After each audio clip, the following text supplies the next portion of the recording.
Good morning, good afternoon, good evening, everyone.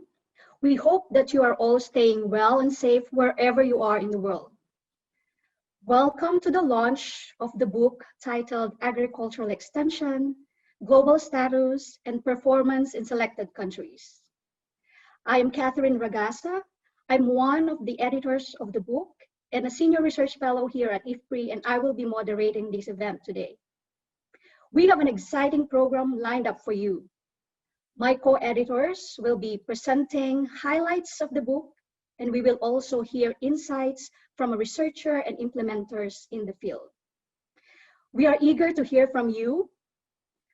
To participate in our Q&A portion of the program, please submit your questions via ifpri.org, Facebook, YouTube, and using hashtag AskIFPRI at Twitter.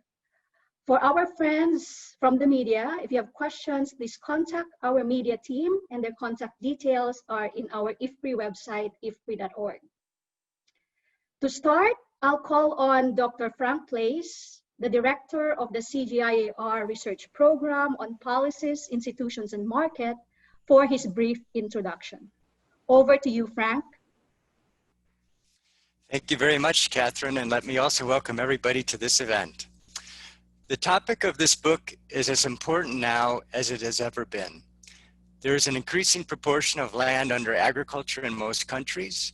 The number of farms and farmers in developing countries continues to grow, and there are a myriad of expectations and challenges facing the farm sector, not only to contribute to household well-being, but to feed growing urban and rural populations, to cater for changing diets, and to reduce the environmental footprint of agriculture. The editors of this book are the right ones to be speaking to these topics. They have a passion for this topic and have spent many years studying various aspects of agricultural extension within a broader framework of rural advisory services, which include public extension systems and actors such as the private sector, NGOs, and farmer organizations. If you do a search, you will find that the editors have authored dozens of other important studies on the topic. I am very happy that my program has supported their work, as well as the work of others looking at how to improve extension methods and approaches. In this book, the authors amassed unique data sets with which to assess capacity and performance of agricultural extension and use them to compare and contrast results across countries and across approaches to agricultural extension. As you might expect, they find some commonalities as well as differences in the dynamics of agricultural extension across the countries. The recommendations they have for improving agriculture extension are made in a best fit context, mindful of the different contexts and implementation challenges they face in the different countries. So I look forward to the presentation of the main findings and to the insights of the eminent panelists who will help us to chart the way forward for agricultural extension to play an ever important role in contributing to the food, nutrition, income, environmental goals that countries have set for themselves. So with that, back to you, Catherine. Thank you, Frank, for the introduction. I'll call on Dr. Christine Davis, one of the editors of the book and senior research fellow here at IFPRI, for a quick overview and summary of the book. Over to you, Christine. Why a book on extension? Agricultural extension is critical to rural transformation. And there's these different drivers or characteristics that affect the extension performance. That includes governance, capacity management, and the very methods that are used by extension. These characteristics are affected by the so-called frame conditions, the contextual factors like the policy environment, institutional linkages, and production systems. And your performance of extension, or the quality of the services provided, then affect farmer attitudes, knowledge, and practices. And this performance of extension then in turn affects outcomes and impact, things like incomes, nutrition, and empowerment. In this book, we use the drivers of extension performance, the so-called best fit characteristics, to improve and recommendations to improve extension systems globally. Next slide. So this best fit analytical framework is one of the things that makes this book special. And the book fills 3 gaps. First of all, this best fit framework allows us to standardize assessments somewhat across cases and thus ensure comparability across geographies. Secondly, the book gives a global status update. We publish new global data and we compare it to some past assessments. And then thirdly, we present a set of in-depth country cases that examine the performance of extension and their impact using new primary and secondary data. Next slide. What's in the book? As far as the contents, it's in 2 parts. And part 1 is really this global overview of extension from all countries and regions. Chapter 2 is a landscape view of extension, comparing the recent status to the situation some decades ago using primary data from several global assessments. This global picture in Chapter 2 is complemented in Chapter 3 with a synthesis of primary and secondary data on country and regional extension systems, including cases from Latin America, Asia, and Africa.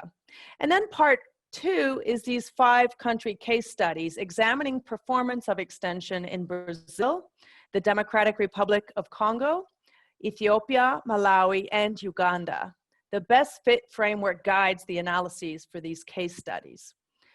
The countries were purposefully chosen based on major knowledge gaps, the availability of data, the ability to empirically apply the best fit framework, and then diversity of systems to enable comparisons. The Brazil Chapter 4 offers evidence related to the implementation of a new extension policy and system. Uganda chapter provides a rich body of evidence on extension reforms over the decades. The Ethiopia case really represents a country with actually the largest extension cadre, the largest investment in extension in the continent, and very large for the rest of the world as well. While Malawi and the Democratic Republic of the Congo represent cases with limited public investment and an increasing role of non-governmental actors. The Democratic Republic of the Congo case also represents a post-conflict country with enormous ag potential. We do realize, of course, that the regional balance for these chapters, especially the country chapters, is not ideal with the heavy focus on the African countries. And ideally, we would have had cases from all major regions of the world. But we were constrained by, number 1, lack of data, and number 2, simply contributors who could help write up their work as part of our book. However, there are large volumes, some recent lessons from India and China documented elsewhere, as well as a book on extension reforms in the South Asia region by Dr. Suresh Babu and others. And then finally, the book offers lessons and policy insights across the best fit characteristics to improve the outcomes, ensure financial sustainability, and to achieve greater scale. Next slide. So we don't have time really to go through the findings for each of these drivers, but I did want to share a few findings on the performance of extension. And performance is really that quality of extension as judged by content, relevance, effectiveness, outcomes, and impacts.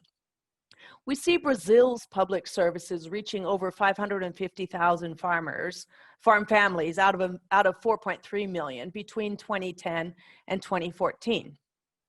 In Ethiopia, we see that access to extension significantly increased adoption of modern inputs like improved seed and fertilizer. In Malawi, we see 77% of households receiving extension services and advice in the past 2 years.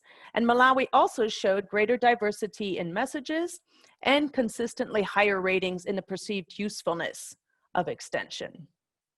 And then finally, the next slide, we look at access to extension services. Now, extension coverage has really traditionally kind of excluded women and youth for the most part. And coverage for these groups has been increasing, and that's good, but much more improvement is needed. We saw globally that 22% of all organizations reported targeting women farmers, and 16% reported targeting youth. Particularly in Africa, there's been a focus on reaching youth, those between 15 and 35 in extension, which is a big change from the 1993 data when rural youth was actually a program of very little importance to most organizations. However, as we see in this slide, in Malawi, youth were less likely to receive extension advice than their older counterparts. And the final slide in conclusion, I just want to say it's been a brief overview, a flavor of what's in the book, and also some selected findings.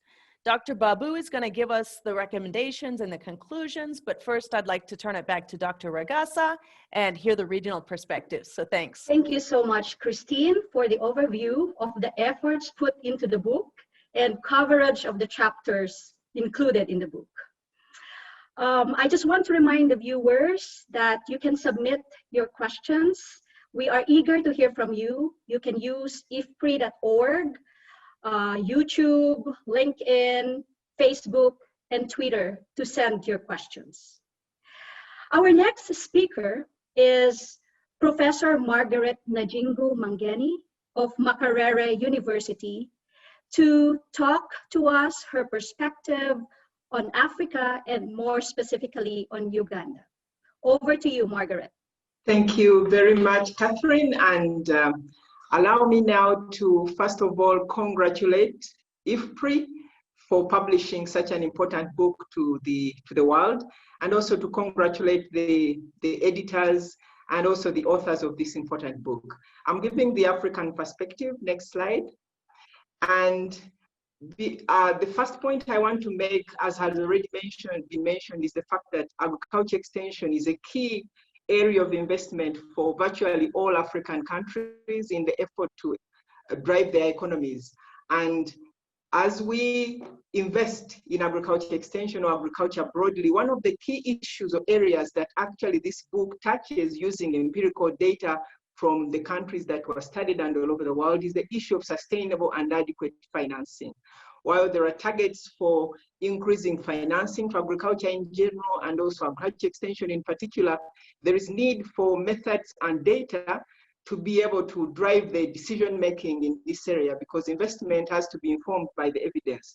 So I hail this book for being able to put that data out as a starting point so that we are able to see the value for money that can be evidence to drive investments by governments and other donors. The other one is in a bid to sustain the funding, issues of who pays. Extension in many African countries has been funded by development partners majorly, but countries are coming in to fund. But the issue of who pays for what? Sometimes there is paying for inputs as opposed to advisory services. That's still an area of contention, and this book gives us a lot of evidence on that as well. And lastly, incentivizing beneficiaries to pay or cost share. It's important that as we modernize and make agriculture a business, the business orientation, producers or farmers in general and other value chain actors have to be incentivized or convinced to actually be able to pay or cost share for services. So evidence, again, is important in this regard. And I hail this book for this contribution as well. Next slide, please. The other aspect is coverage, because as of now, extension and advisory services have not been able to reach all that need to be served. There are lots of underserved areas, unserved areas, and unserved people. As Christine gave us the synopsis of the book, we heard about the youth, women, but also now as private sector invests in agriculture, many of the private sector actors are not well served. Again, evidence in that regard is very, very important. And then the issue of diversity or pluralism, because predominantly the public sector has been a key player in extension and advisory services, but we are beginning to see increasing investment by other actors from the private sector, civil society. We see innovators in the value chain, the traders, the farmer trainers, entrepreneurs of various kinds. So this brings in a need to be able to develop the capacities of these diverse providers, being able to harness them so that they're able to function as a system well coordinated and well regulated. So issues of this kind require, again, scholarship and evidence and learning to see how the system can function effectively. Next slide, please. And then governance.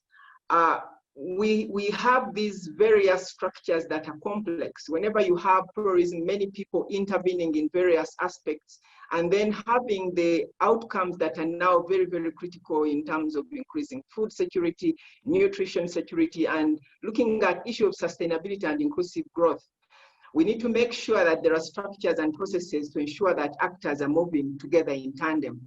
So therefore, harnessing this diversity of clientele of extension and actors, and making sure that as we do so, we are gender responsive and we are also market oriented.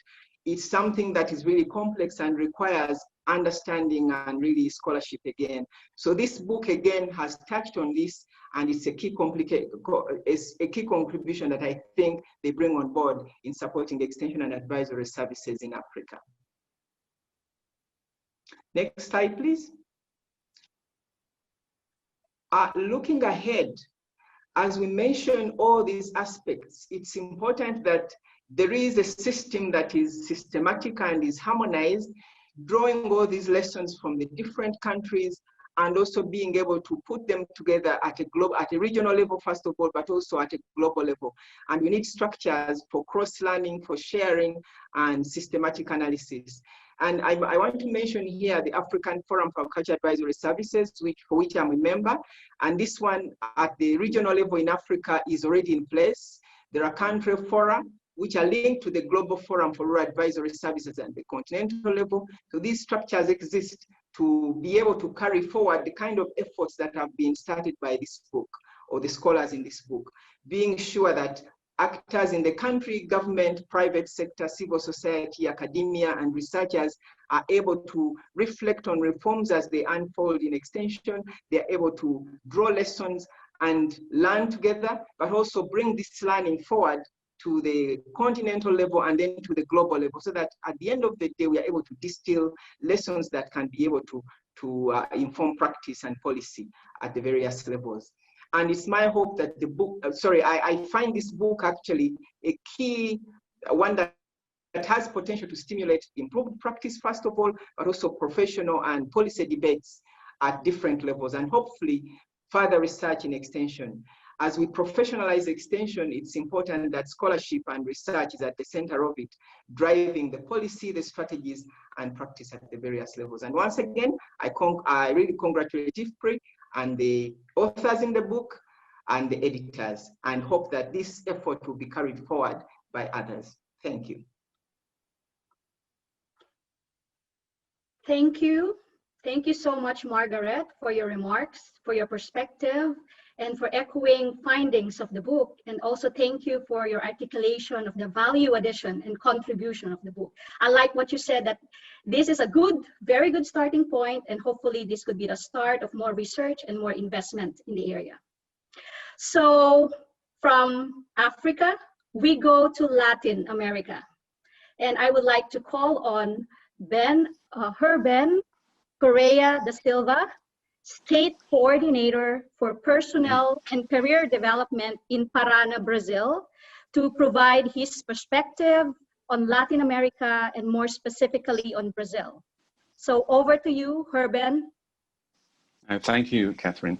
First of all, I'd like to thank for the invitation for this launching.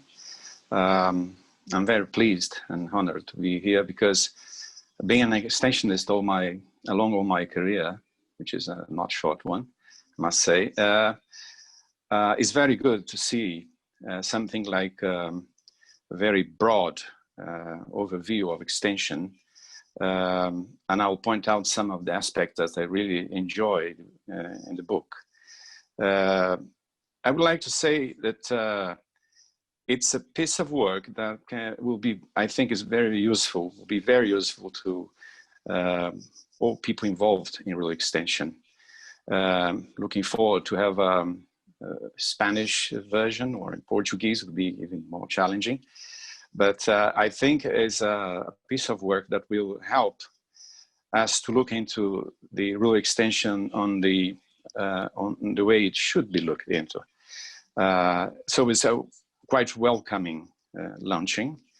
I follow some of the works during the research, especially in Brazil. And I'm sure we're going to find there a lot of information that's relevant for policy making, or for practitioners, or for extensionists as well. In fact, I think what I like most in the book is actually the best fit characteristics approach. And why I like that, because it contemplates the various dimensions of extension services. It looks and it has a holistic look or view of extension. And surprisingly, the holistic nature of extension and its complexity are often overlooked or neglected. In general, donors, governments, and ministries are very much interested in getting extension to sort out their problems, specific problems. And normally, they tend to forget the nature of the extension, the purpose, and especially the needs of extension. Everybody likes to have extension doing things and getting results in the field.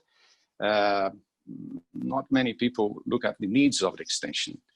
And I'm more or less not pessimistic, but I'm very critic about the cycle of the extension that we are going through in the world, and especially in Latin America, because we had better times, definitely, in the past. And the book shows it. I mean, the research, the studies, and the data, and the analysis, and the policy recommendations and conclusions, they corroborate what I'm saying. In fact, it shows the role extension can play, this potential, but it does show its shortcomings, its limitations that is going on in the world. I think what the book is very lucky or very good at is to show the pluralism that we are facing nowadays in extension. It's a new thing, it's a new cycle. Nevertheless, I'm afraid this cycle can be better explained by its weaknesses and shortcomings rather than its achievements. Nevertheless, extension is achieving. My opinion is that, and the book corroborates that despite the fact that little attention is paid and investment is low in extension, it achieves quite a lot in terms of promoting agriculture development and rural development. It shows some trends like including in the audience women and youth, still very short in terms of the need that we have, and the trend of the communication technology, information communication technology, TICs. That's a trend that is coming very quickly, but the book also points out that it's not very much connected with the communication education view or characteristic of extension. And also there's a risk of these would increase exclusion because the majority of the farmers have no access to the digital world. They can't afford, they haven't the means, and there's no internet available or telephone available in the countryside for the majority. And also we can see that I would like to point out one thing that for us is very important. The idea that extension should be very broad in terms of its objectives. And there is a tendency for being very focused on technological issues and addressing agricultural production rather than rural development. Finally, I would like to point out that despite the fact that the last 2 or 3 decades, we lack policies, public policies for extension investment. One good thing that's going on is the Latin American network, which is connected to the Global Forum, which is promoting dialogue among stakeholders and the country fora, as in Africa or in Asia, but in Latin America is achieved quite good results in terms of approaching stakeholders and making advocacy, which extension needs so much nowadays. And in terms of the research that was done in Brazil, I think is a very good piece of research that shows an attempt for extension to be very broad, connected to official policies, public policies, and looking for a variety of objectives connected to human development, environment, and income, and broadening the audience and targeting specific audiences that have been left out historically. That's what I think is a very good news, this book. I'm very glad that I could be involved in some of this work through the Global Forum and RELACER, the Latin American network. And I congratulate the authors and the publication.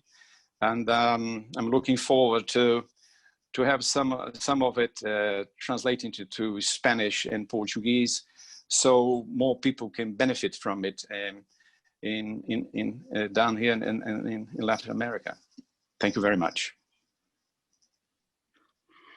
Thank you so much, Herben. Thank you for your kind words on the efforts made in the book, especially the depth of the analysis and the research. I like how you pointed out, the ups and downs of funding and investment in agricultural extension. And I also, like, how you put it, that, the book has, made significant effort to put in the balance of describing and assessing the weaknesses and also the achievements of agricultural extension over the decades, over the years. So we'll make sure that we will be translating the book or parts of the book in Spanish or Portuguese. So thank you for that suggestion. Moving on, I would like to call on Dr. Suresh Babu, Senior Research Fellow and the head of the Capacity Strengthening Unit here at IFPRI, and one of the editors of the book, to provide the key findings and some of the recommendations coming out of the book. Suresh, over to you. Thank you, Catherine. It's wonderful to be part of this effort on extension from IFPRI. IFPRI has worked on extension issues for a long time now, and this book that is now being launched is one of the gamut of those efforts, and I will quickly present the synthesis and conclusions of this book for encouraging debates, dialogues, and questions as we continue with this launch event. Next slide, please. I will kind of connect that with the initial presentation that Kristen Davis made about the framing conditions with which we developed the chapters of the book. And the drivers and the characteristics are really important to understand in terms of how an extension system operates from the policy, institutional, technical, and individual levels, and also the performance at all these levels, as well as income, outcomes, and the impact that we are looking for. But from that context, I will present some conclusions and synthesis of results, and what we can look ahead in terms of the future research and policy implications of this book. Next slide, please. The key findings of the book revolves around 4 major broad policy recommendations. We would like to see that extension policy is taken seriously at the national level, and it is not only part of agricultural development policy, but on its own right as extension policy and a strategy that is explicitly written and followed in terms of implementation. That's something helps the countries to keep track of what they are doing and how they want to go about implementing extension programs. But we also talked about the funding mechanisms. How do we fund extension? Once we have a policy, once we identify the strategies, how do we fund the mechanisms of extension, operations of the extension, and where do the funds come from? That is more important. And in terms of understanding who is investing in what, particularly in the context of the pluralistic extension, is also important. And it's not just the policy, but also following up that policy with the funding is important. And who is mobilizing the platform for mobilizing the funding, who is coming together in a form of multi-stakeholder initiative to mobilize the funding for extension is important. And then comes the coordination effects. We talk about the pluralistic extension, which is the new state of the world in extension, but who is doing what? How do we coordinate among ourselves? Again, it requires harmonization and working together and identifying the gaps that each one of the players can fill. And that is very important. Even within the public extension system, how do we various multi-sectors or sub-sectors come together to coordinate their actions at the farm level is important. And finally, how do we make the extension not supply-driven, but demand-driven? Demand-driven in the context of what is really needed, as Hurban said, what is really needed from the farmer's perspective, from the smallholder's perspective, from the medium holder perspective, and large scale perspective. How can we organize extension systems and the information that is coming from research and innovation in order to address the needs of the farmers? That is very important. Otherwise, we become not very relevant, and the content of the messages that we spread or give to the farmers will not be relevant. So these are the broad recommendations that's coming out of the book. And of course, this is known, but these recommendations have to be converted into context-specific, locality-specific, organizational approach to extension. Next slide, please. And some of the specific issues that we talk about and the recommendations we make is that improving the monitoring and evaluation system. How do we understand how the extension system as an organization is operating on the ground? How do we monitor the progress? How do we identify the success indicators and failure indicators and keep the system functioning effectively and efficiently? That's something that we need to build capacity on, but that's one of the things that's coming out of the book lessons. Training and upgrading the skills of the professionals. And some of the countries have professionals who are almost retiring now, and their skills and knowledge have not been updated for a long time. But in the meantime, the food system is changing, the agricultural transformation is happening, new crops and innovations are coming in, but the professionals themselves have not kept up with the knowledge. How do you work with them and then build their capacities and bring in new knowledge to the extension workers themselves? And then participation from the farmers and stakeholders. It's not just the farmers, but people who play on the role in the value chains. And how do we provide information to all the actors and players in a value chain, for example? And how do we bring them to participate in deciding on what kind of information they need, what are the problems that they face, and how can we address this problem from the extension perspective is very important. Then, of course, emerging new technologies of digital technologies. We talk about drones being used, but that also brings automation and additional capacity strengthening needs for farmers, also the actors and players who are involved in of agriculture, digitization of agriculture. But that is very important. But how do we integrate that with the extension approaches is something that we should talk about and explore about, and also come up with new approaches for that. That we also highlight in the book. And finally, meeting the emerging needs of the farmers. Is it nutrition needs, or for example, dietary diversity needs, and climate change needs, or even addressing the pandemic that we are facing right now? Is something like, how do we meet the emerging needs? It should be constant kind of vigil in terms of extension program development and implementation. Next slide, please. Quickly looking ahead, we need to be thinking about how to change the system constantly to meet the needs. How do we connect with the research on the one hand, and also look at how the food system itself is rapidly evolving, and how do we adjust the systems accordingly.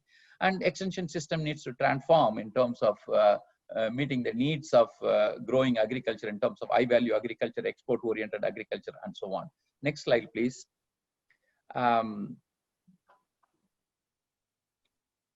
Finally, a little bit of looking ahead. There is growing role of private sector that we are observing in extension systems, and how do we complement and supplement that with the private sector extension. Other pluralistic extension is very important, and that thought process has not really evolved at the national level.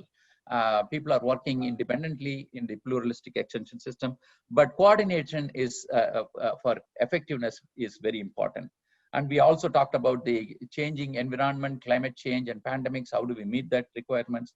And what are the emerging opportunities with the new big data that we have and the new data science that we are working on in terms of addressing extension challenges? Finally, the issue of reaching to marginalized farmers still remains, and extension has to play an important role, and research on extension needs to continue. Thank you. Thank you, Suresh.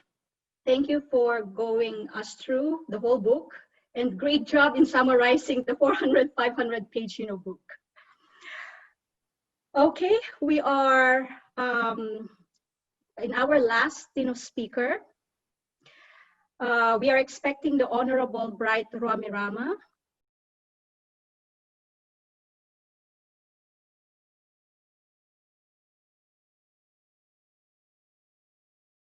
A research program on policies, institutions, and markets. Dr. Christine Davis, Senior Research Fellow, IFPRI. Dr. Suresh C. Babu, Senior Research Fellow and Head of Capacity Strengthening. Representatives of academia and agricultural research institutions, senior public and government officials present, members of Agriculture Extension Fraternity, ladies and gentlemen. I'm happy and honored to be with you today to officiate the launching of the book entitled Agriculture Extension Global Status and Performance in Selected Countries. And with great humility, I wish to take this opportunity to thank the International Food Policy Research Institute for sponsoring the development and publication of this important piece of knowledge, and also for giving me the privilege to officiate at this function. This publication could not have come to a better time, this when agriculture extension globally and specifically in developing countries in transition from previously public sector dominated system to pluralism that is embracing a variety of approaches and methodologies. The evidence presented today illustrates that agriculture transformation and development are critical to the livelihood of more than 1 billion small-scale farmers, the majority of whom are largely subsistence. They are also important for national goals of agro-industrialization and other actors such as large-scale farmers, agro-industry, and other investors in agricultural value chain. Challenges such as low productivity, food insecurity and malnutrition, food prices, natural resources depletion, changing and uncertainty markets, environmental degradation, climate change, and human health crises such as COVID-19 directly impact on agriculture and rural development. The underlying context of the problem highlighted above linked production, markets, and governance are reinforced in a context in which the key relationship between the public and private sector have been weak and in some instances non-existent, creating an underlying development challenge. I am happy to note that this book is adding a body of knowledge and contribution solving these development challenges. As most of you may be aware, governing bodies from the public sector play a critical role protecting citizens' rights through the establishment of regulatory framework to guide markets and support equitable economic growth across the society. Private sector, through its inherent profit-driven model, plays a critical role in driving the growth through constructive analysis of market demands at local level. It offers viable opportunities for sustainable economic growth that creates new markets, employment, and livelihood across the society. Civil society, often termed as watchdog of society, play an instrumental role to ensure socially responsible economic growth through its advocacy role for vulnerable and marginalized segments of our society. The embodiment of these key institutions have been the gist of agriculture extension of reforms globally over the last 3 decades. The book provides empirical evidence and lessons learned in selected countries which have to be to consider as we go forward. Therefore, I wish to thank all the experts who have made contribution in putting this book together. As you may be aware, agriculture extension and advisory services are here in the addressing the challenges highlighted above by assisting farmers and other value chain actors with advice and information, brokering and facilitating innovations and relationship, and dealing with risks and disasters. Agriculture extension sector is key to increasing farmers' knowledge on new agriculture technologies and practices that can help countries modernize and reduce poverty. As demonstrated in many countries, for example, in the United States, China, India, South Korea, among others. Over the last 2 decades, the government of Uganda undertook the most far-reaching agricultural reforms efforts in Africa as part of the broad strategy to modernize and reduce poverty in rural areas. The policy shift was from public sector supply-driven to private sector demand-driven agriculture extension services delivery system. One of the most studied approaches in Uganda was the National Agriculture Advisory Services, or NADS, which started in 2001. NADS came about under the government's Poverty Eradication Action Plan, which is planned for the modernization of agriculture as a platform to reduce poverty in the agriculture sector. The platform for modernization of agriculture assigned priorities to boosting agriculture extension services through NADS.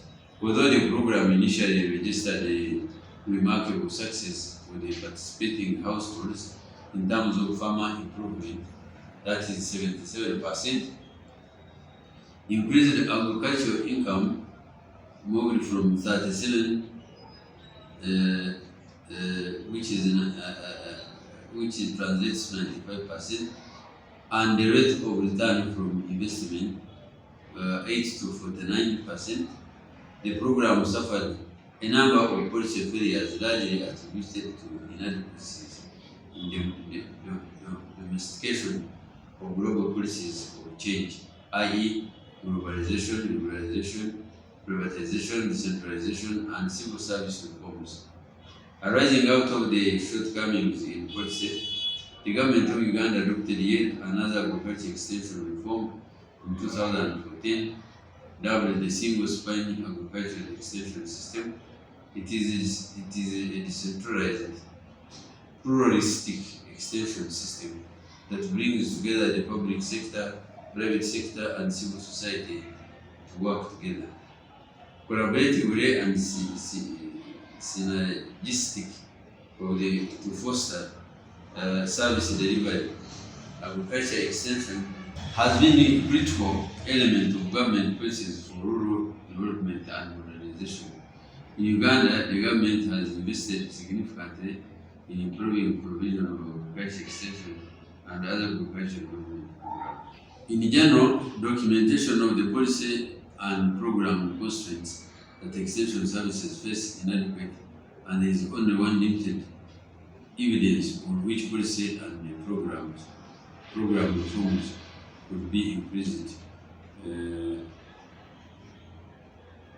performance and improve development outcome. As a policy maker, I need evidence and other information on which to make a decision to know which approaches are best for the government's national goal and objectives. This book is a useful resource because it provides a global overview of agriculture extension and advisory services so I can see what the trend what the trends have been over time. The book also assesses and compares extension system at the national and regional level, examining the performance of extension approach in the selected set of countries' cases, and share a lesson and policy insight. It is always useful to see what other countries and the region are doing. The African Forum for Agriculture Advisory Services and Global Forum Network have raised out of ongoing reforms efforts globally and should be supported to serve as the platforms for exchange experiences and knowledge on agriculture extension.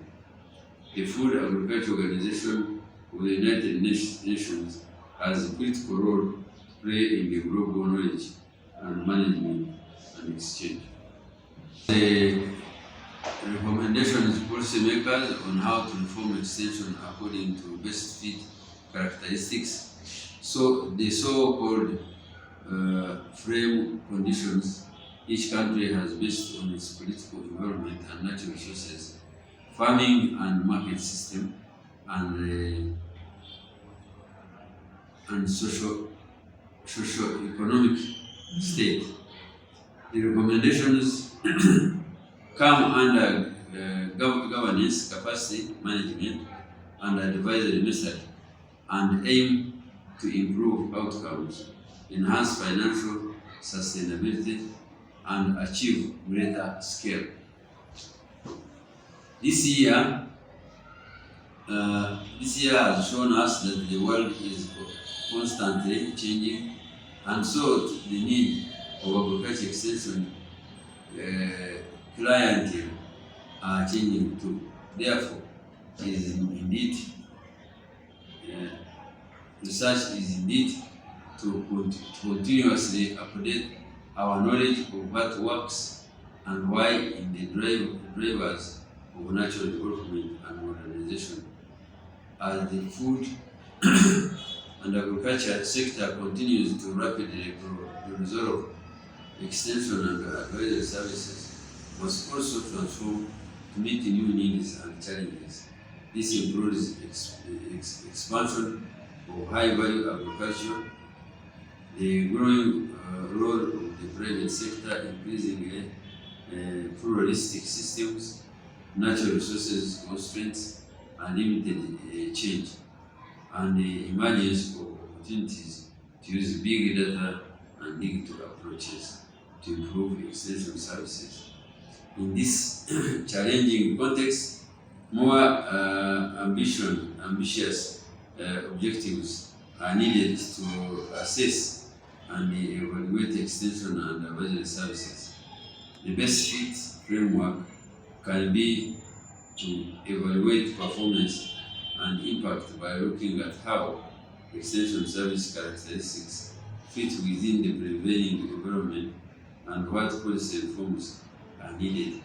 More evaluation than the link extension advisory services to outcomes and impact in rural communities will provide additional impetus for support for these services that are critical to over 1 billion small-scale and marginalized farmers worldwide. I wish to conclude by extending my sincere appreciation to the experts who have taken their time and resources to get this book published, and that the IFPRI for facilitating the process to this date. I wish to appeal to governments around the world still grappling with reforms of their extension services to utilize this book and draw the experience in order to guide their reform efforts. It is therefore my greatest honor and pleasure to launch this book entitled Agriculture Extension, Global Status and Performance in Selected Countries. And I thank you very much. I'll go ahead with the question and answer portion of the program. So please submit your questions, be brief, include your name and your institution if you wish. So I will ask one question at a time, and I will direct it to the speaker who will respond. And I might have to consolidate the questions to save on time. So let me start with Christine. One of the findings of the book is the need for linkages, research and extension, linkages and coordination. We have been talking about this for many years, for decades. So can you give us examples of programs or countries where there are promising results towards greater linkages and coordination? Christine, do you want to respond and give some remarks? Sure, thanks. And I hope you can hear me okay now. There are actually, yeah, this is an age-old problem, the research, extension, farmer education linkages, and now today, coordination of pluralistic extension services. However, we have seen a couple of interesting or useful examples. In Malawi, for instance, we've got the National Agriculture Content Development Committee, started in 2014, which is a good start. As long as it's funded, this committee should be able to strengthen coordination. In the Latin American context, there was a big study done in Latin America with RELACER, the Latin America network that Ruben mentioned. Innovation platforms are showing promise, and that, of course, brings together multiple actors for coordination. Other promising mechanisms can also contribute. For instance, we've got the Digital Green COCO, Connect Online, Connect Offline platform, which collects data online or offline and computes statistics about adoption and yields and provides timely and relevant information for decision making, connecting, the people in the field back to the offices and so forth. And then finally, there's an interesting approach in Rwanda that has a tripartite sort of contract for the actors, where they make contracts between the extension service providers, the local government, and the farmers themselves. And these three-party performance contracts are really useful as well. So that's a few of the answers. You'll have to read the book in full to find more. Catherine? Thank you, Christine. The next question is from Juniper Kiss, a PhD student at University of Southampton, UK. And the question is, why do you think extension services are underfunded despite, some research of highly successful impacts of extension, approaches? So I will direct this to Herben to give, some remarks, and also Margaret, if you want, to come in and provide, some remarks. First, Herben, and then Margaret, if you want to come in. Over to you. Hey, thanks, Catherine. Well, it's really puzzling. Such an useful and effective service like extension has been underfunded. We have in Latin America an understanding that governments are very much under pressure from other sectors' demands, education, health services, security. In Brazil is a big issue. So the public spending has been addressing those huge demands of these countries. This is one side of the coin, but the other side is that governments are letting the commercial sector or the private sector deal with the technology demand and the knowledge demand in the field. This is a problem. In case of Brazil, we had almost 2 decades of official policies and investment and extension. Brazil managed to reorganize the system, public and private actors in extension. And with the change of the government and the national policy, all those efforts went down the drain. I mean, there is no more funding practically for extension at national level. There's no coordination. All the coordinating mechanisms have been terminated. And now we are struggling to rebuild a new policy that can bring back the attention of the government to the sector. Why it's a problem? Because the majority of the farmers, and they produce most of the food staple in the countries, they won't be attractive for the private sector. They're not profitable yet. And there is a role for the government. So it's a matter of politics, and it's a matter of political option for a country that end up being with this shortage of funding. That's our understanding. Thank you. Thank you, Herben. There's a related question, so I will direct it to Margaret. How do you translate extension policies into investments or funding on the ground for projects and programs on agricultural extension? Margaret, your remarks. Thank you very much. The question again, Catherine, is how you translate policies into investment programs on the ground? Correct. Yes. Okay, thank you.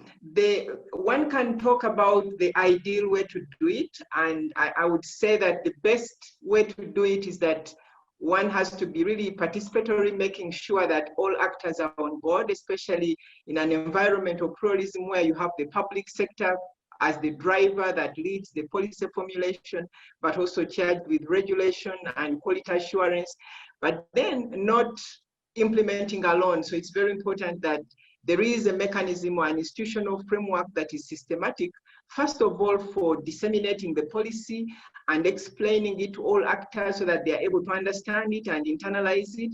And then each one of them can be able to now come up with ways in which to implement it in their own areas of work.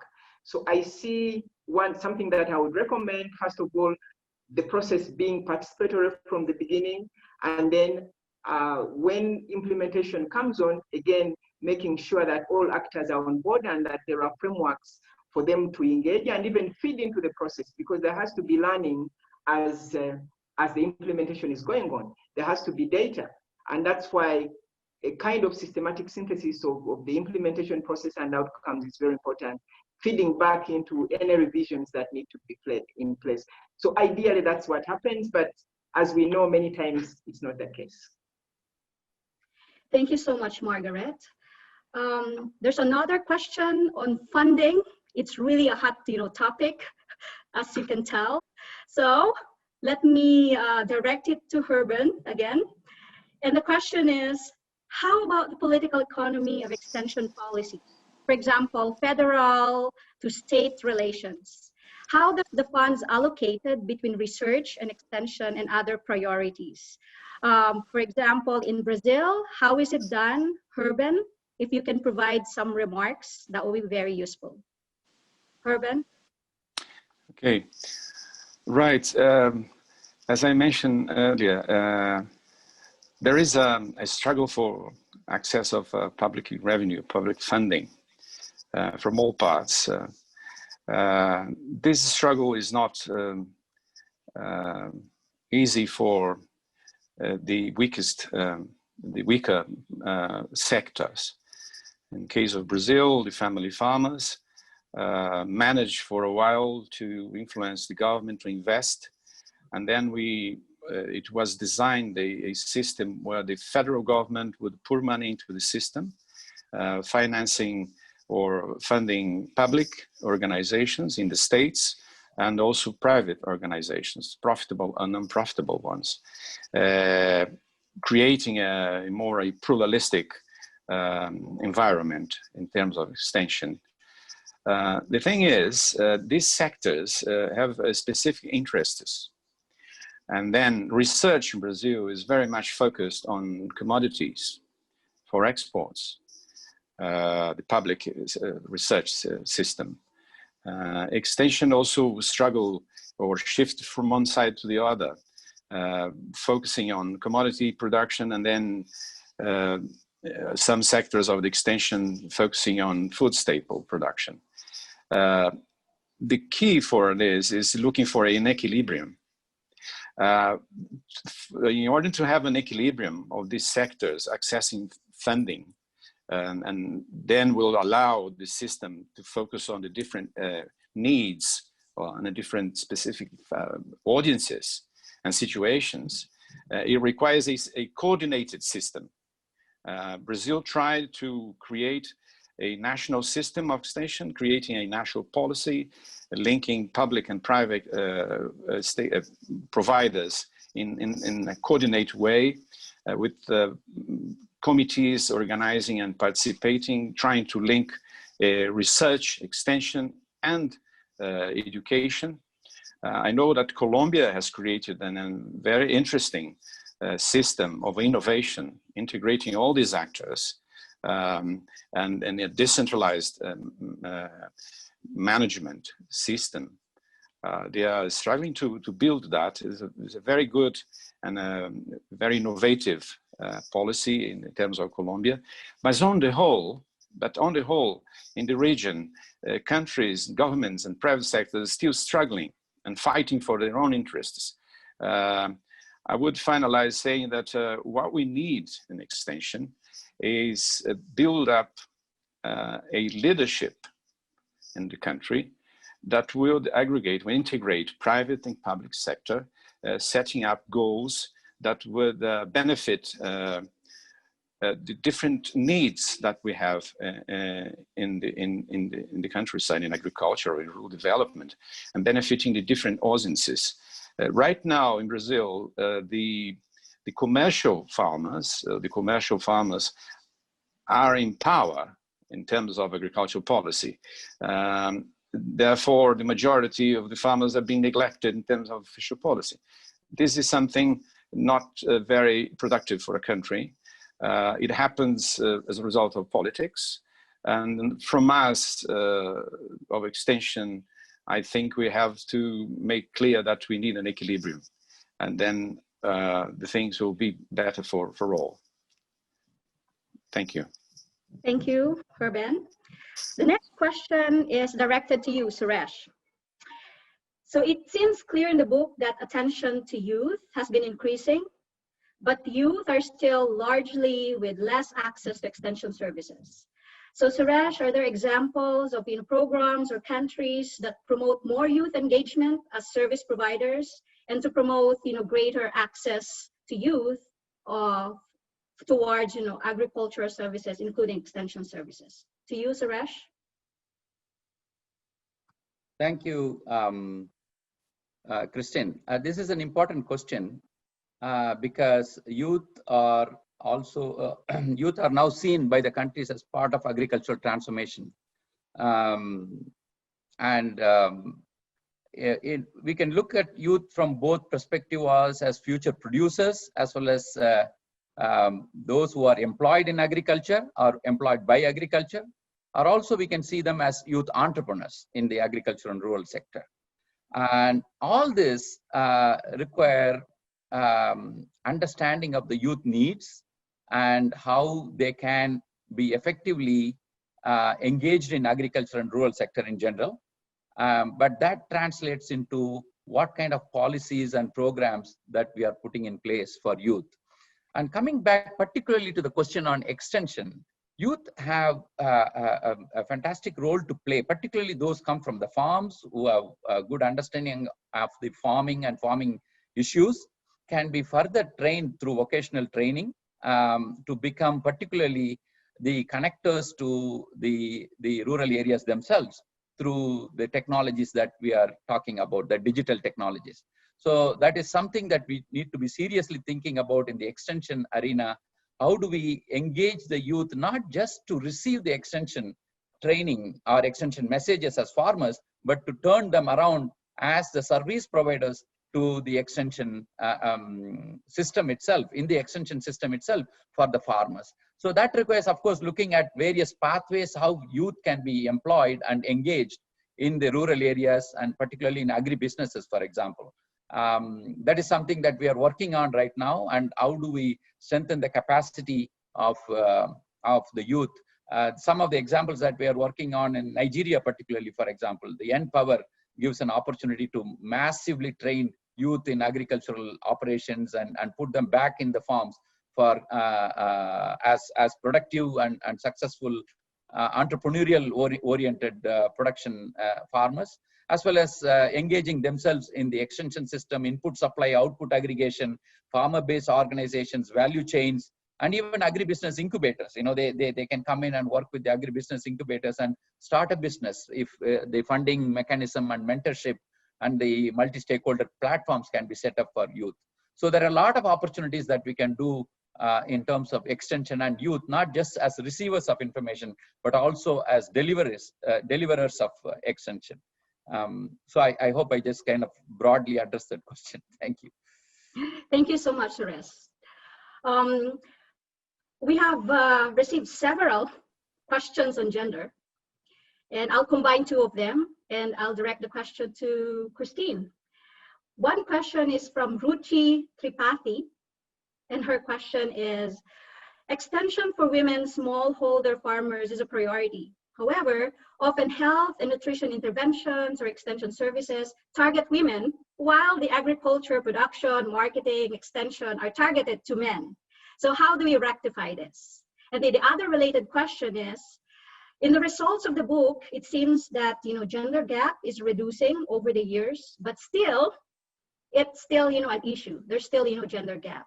So are there examples of programs or countries where there has been promising results in terms of greater gender equality, in terms of access to agricultural extension services?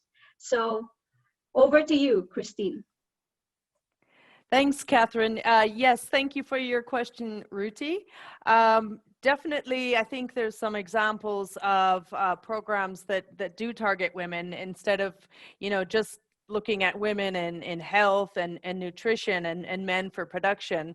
The smallholder horticulture empowerment program that started in Kenya, now it's upscaling to 24 some countries, funded by JICA, the Japanese International Funding Agency. They target the family as a household, and there's been a lot of results that show that decision making has improved by involving both men and women in the horticulture production. The Developing Local Extension Capacity Project, funded by Feed the Future, also did some studies on information that targets both men and women for agricultural production and not just for health and nutrition. In terms of the other countries or programs that have seemed to have positive results or achieve greater gender equality, in India, the farm science centers, the KVKs, have been shown to be effective at increasing income and self-confidence in women. There's an approach in Malawi called the household approach that has been shown to change perceptions and behavior about shared work in the household, about responsibility and joint decision making.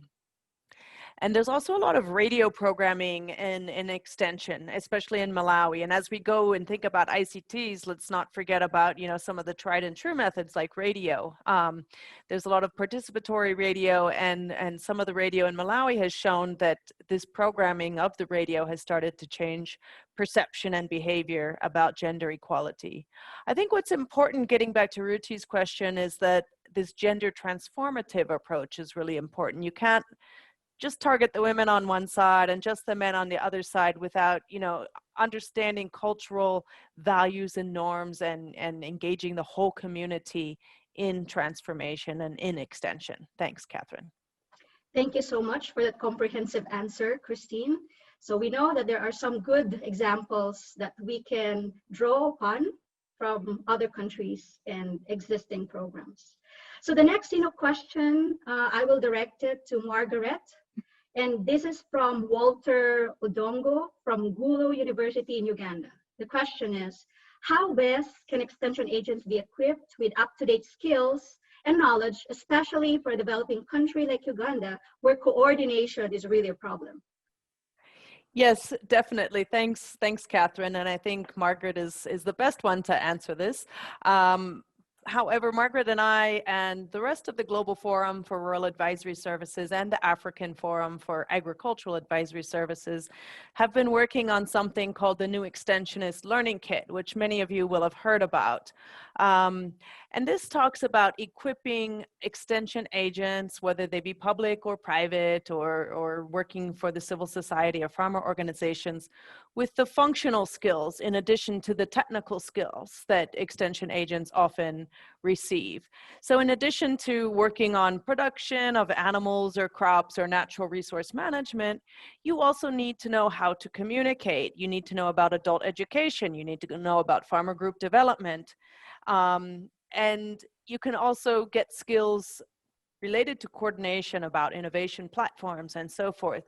There's many skills that I feel are lacking in the extension officers around the world. And we didn't have time in the short presentations today to talk about the skills aspect, but a lot of extension agents do not receive continuing education. In Nigeria, we found that extension agents hadn't been trained in 30 years in some of the states since they were first hired. I see Margaret's back on, so maybe she can top me up. Yeah, thank you. Thank you very much, Catherine. In answer to that question, from Walter Ngulu, I think, first of all, we need to be able to build the capacity of extension agents to be very open to continuous learning. And those of us, I teach at Makerere University, so those of us who train them, we need to be able to equip them with the right kinds of attitudes and skills to seek for information so that they are up to date. And I like the fact that you mentioned that the capacities of our systems are not there to be able to provide the training all the time. So they need to be able to seek out for the right information. That requires them to be connected within the country, to be connected to each other, but also regionally and globally so that they are able to source information, because this is an information age. So I think those skills are important. And of course, digital literacy is very important, information seeking behavior, and being able to problem solve, but also then the policies in the government as well, to be able to have programs that are able to keep them up to date. So it requires innovation at all angles, mindset change on behalf on the side of the agents themselves, but also institutions that avail those opportunities to be there so that they are really up to date. Flexibility and dynamism is very key. Thank you, Margaret. And we're happy that you're back online, Yeah. Again. And I have to direct again the next question to you because it's something related. From Angela Manjingi, teacher of ISPM in Mozambique. The question is, in what ways can we use the book findings to improve agricultural extension curriculum? Can we argue for standard extension curriculum to be used by agricultural colleges? Over to you for short remarks, Margaret. Okay, thank you. Certainly the book is very, very important in terms of feeding. It's rich in terms of materials for those of us who train in universities, in colleges, and at other various levels. But I would be cautious to say that there would be a standard curriculum because, again, it depends on context. Curricula to be context countries. So it means that we need to be able. Okay, we're losing Margaret, but I think she has answered the question, and she will come back again later on. Margaret, I'll ask the next question now. So my next question is to Herburn, and this is from Marcus Pietoto from Federal Senate of Brazil. And the question is, Brazil's Ministry of Agriculture is contracting a partnership with Precision Agriculture for Development initiative. Has this really worked for Africa and Asia? Will it work at Brazil? Over to you, Herben. Thank you, Marcus. I hope you're doing well in Brasilia. I've read about this this contract or this policy that the Ministry of Agriculture is setting up. It has to do with use of digital instruments or the TICs to do extension. And if it works in Africa, I'm sure it will be very useful for Brazil. We have many similarities in the field in terms of access of information, or the limitations rather, in various parts of Brazil, especially in Northeast area and in the North. It's a quite welcoming news that the ministry is attempting to do that. I have to point out, though, that we are lacking the presence of the official policies to coordinate extension in the country. This is not good because this tend to jeopardize the interests of the poorest and benefit the wealthiest in the countryside. We have a huge gap in Brazil in terms of wealth distribution in the countryside as well in the urban areas.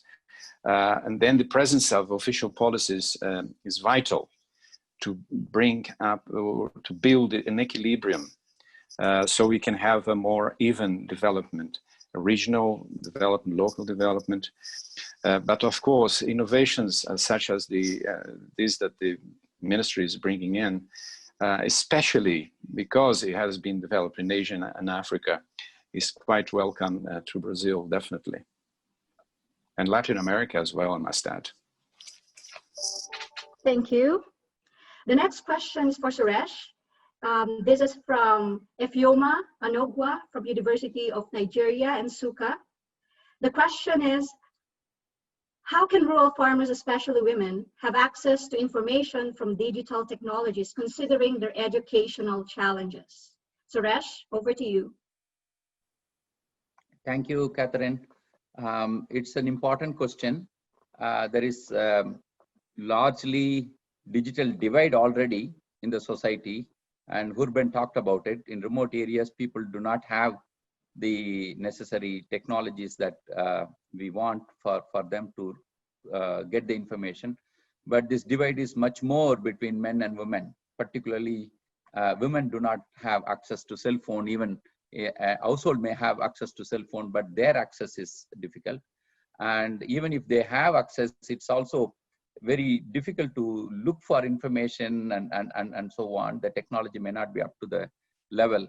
So there is a huge effort that has to go in terms of taking advantage of digital technology, Internet of Things as we develop, and also providing access to these digital technologies for women. And there needs to be a particular emphasis on that. And this disparity between the access of men and women needs to be recognized. And in the context of how they operate at the farm level, how they operate at the household level. So without understanding that context, it may be very difficult to, in a context-specific situation, introduce the digital technology. But knowledge, but also bringing rural women to appreciate the role of digital technology through capacity building, through group formation, and so that they can learn from each other is one of the fundamental ways in which, at least in India, they have been working through self-help groups to understand how technology can be used at that level.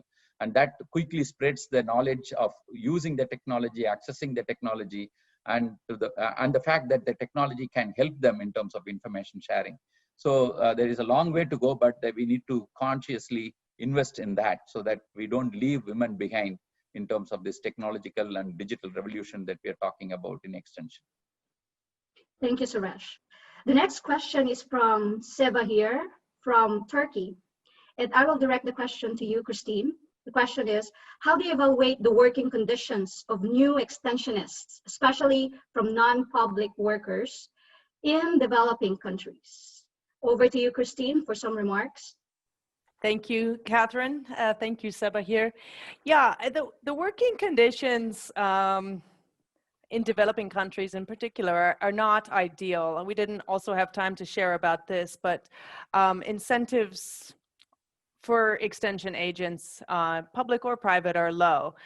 Some countries have higher salaries. We saw Bangladesh, for instance, had a pretty decent public salary, but extension agents in Ethiopia, for instance, some of them are lacking equipment, they're lacking infrastructure, offices to work in.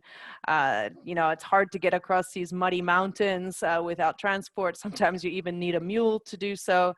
So the working conditions are a bit challenging in some rural areas. There's problematic internet connection, which makes it also challenging to attract young people and attract new staff to go into the rural areas.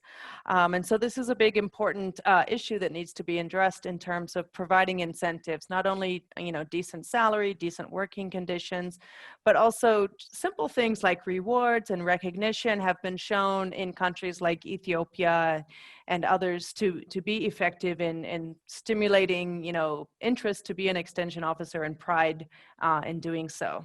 So I'll stop there. Thank you, Christine. So the next question is from Adriana Gregolin. And the question is, in the context of the pandemic, COVID-19, how can extension services support farmers in rural communities? So I would like to hear some thoughts and responses from Herben, from the Brazil, you know, context, if there are, you know, examples, you know, there of how farmers are being, you know, supported. Herben? Right, thank you, Adriana. Hope you're doing well in Chile. And with your cotton project with Latin America.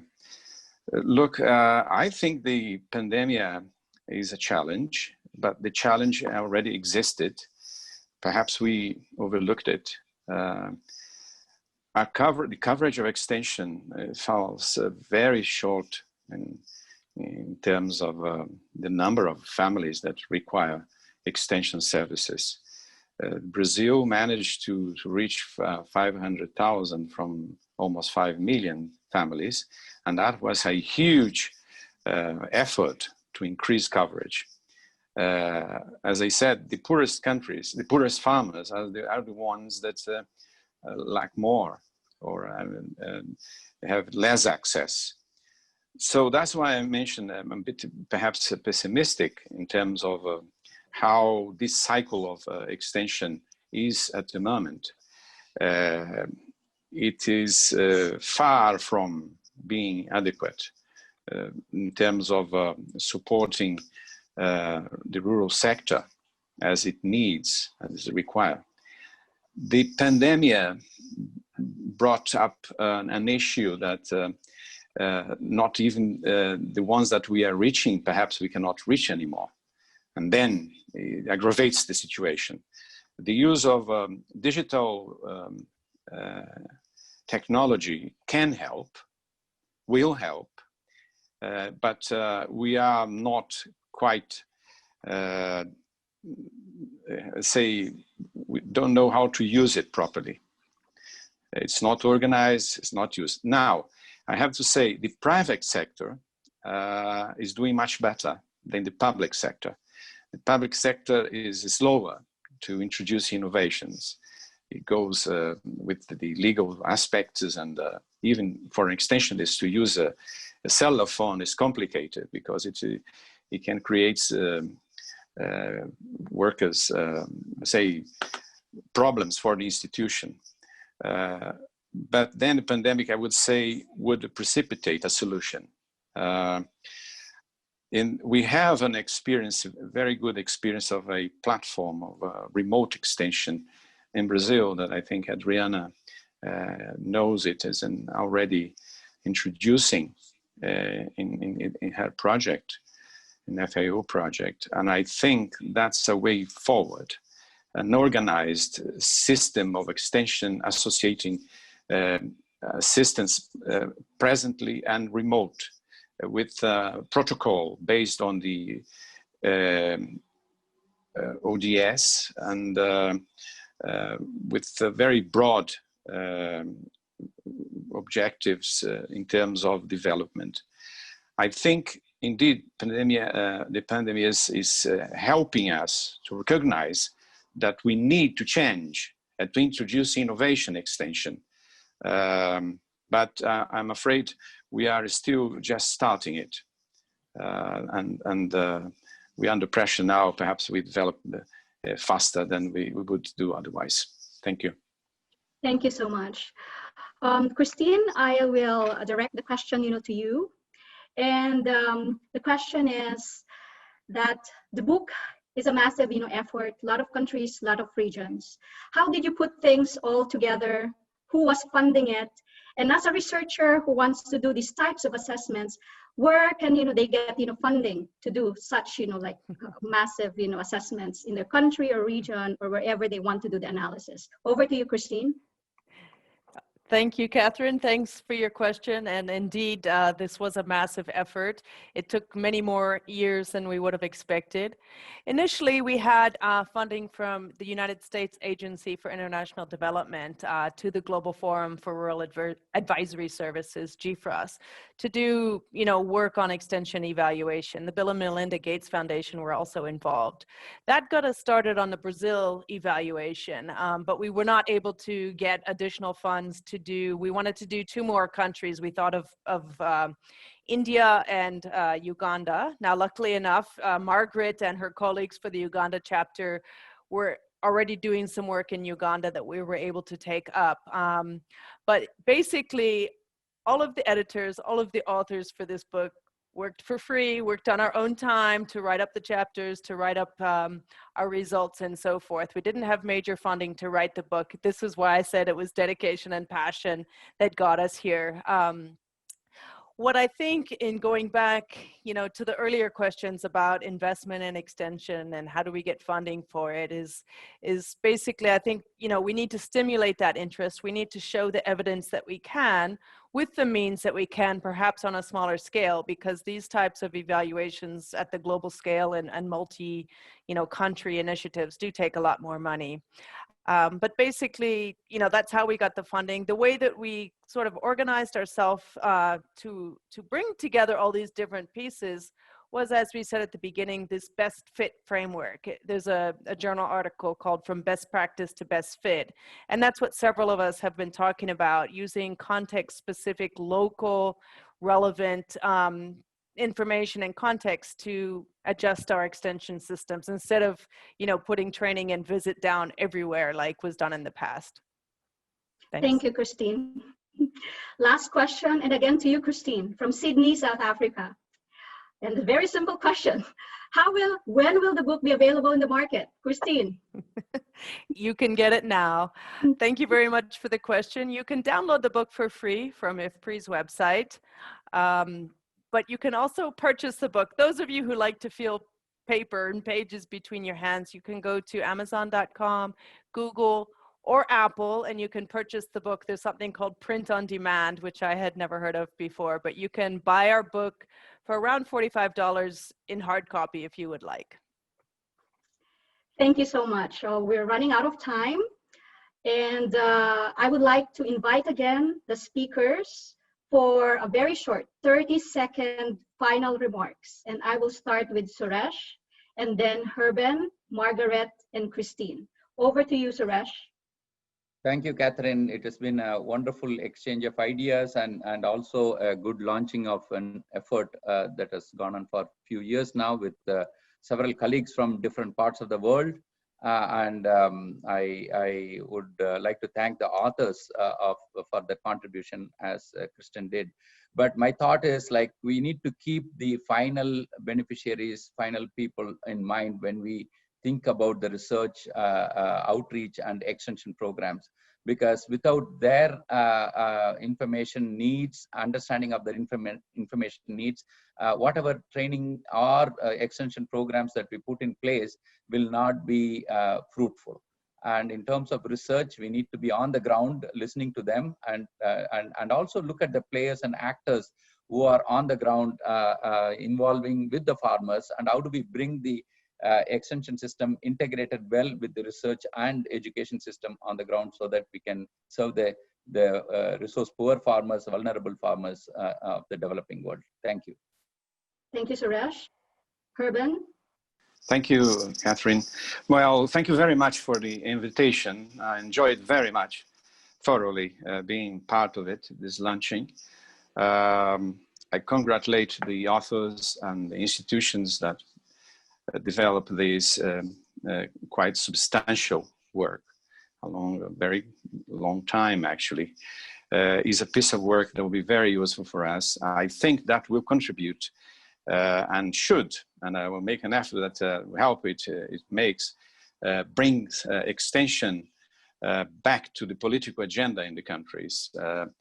Otherwise, it won't be able to perform the role it has and the potential it has to promote development.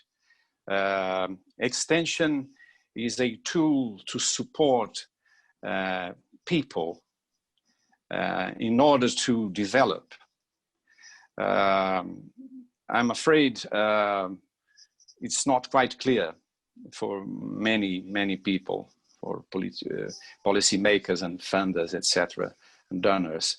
It is a tool to help people to progress. And if people progress, the regions and places and countries will progress. When it narrows down to a specific product and looks into very commercial side of, which is also necessary, but then it focuses on is that, then you lose the potential of extension.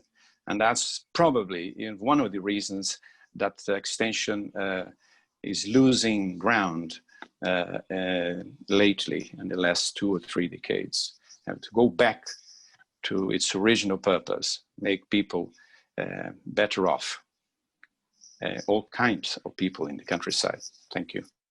Thank you very much. And I hope the book really will be read globally. Thank you. And the Spanish and the Portuguese translation. Margaret, over to you. Yeah, thank you. Mine is on the need to make sure that research in extension is at the forefront in all countries, but because I'm representing Africa, I'll say in Africa. Many countries have national agricultural research systems which fund research on agricultural commodities.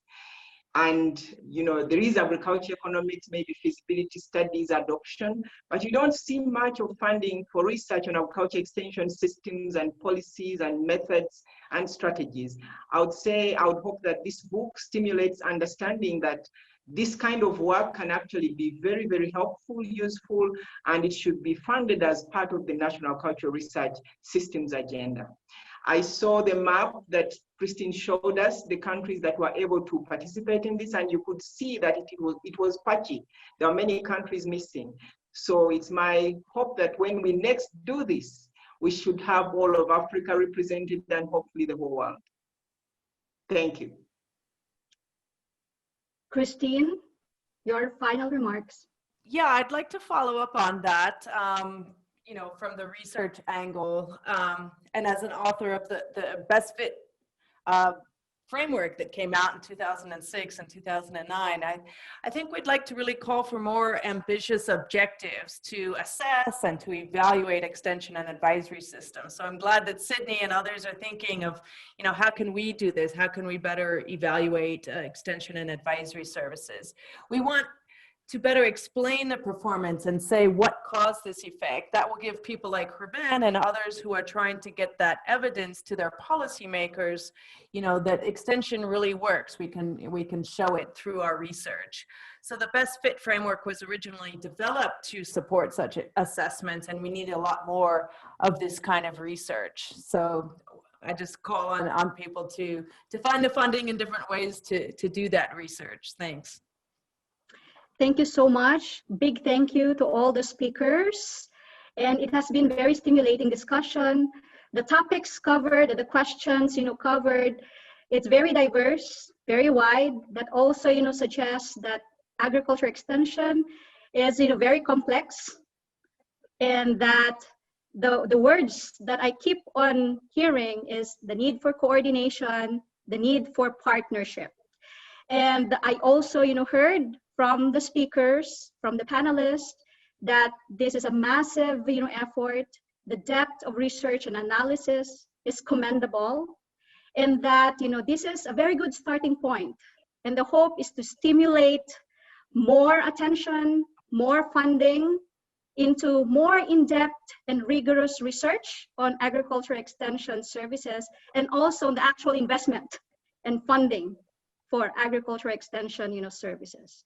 So with that, I really thank the speakers. I thanked everyone who joined us in this event live, and for those of you who will be watching the recording after the event. And I would like to invite you for our next policy seminar next Thursday. And the title is COVID, Global Markets, and African Agricultural Trade, Impacts on Growth and Food Security. With that, I thank you. I'm signing off, and have a good day. Thank you, everyone.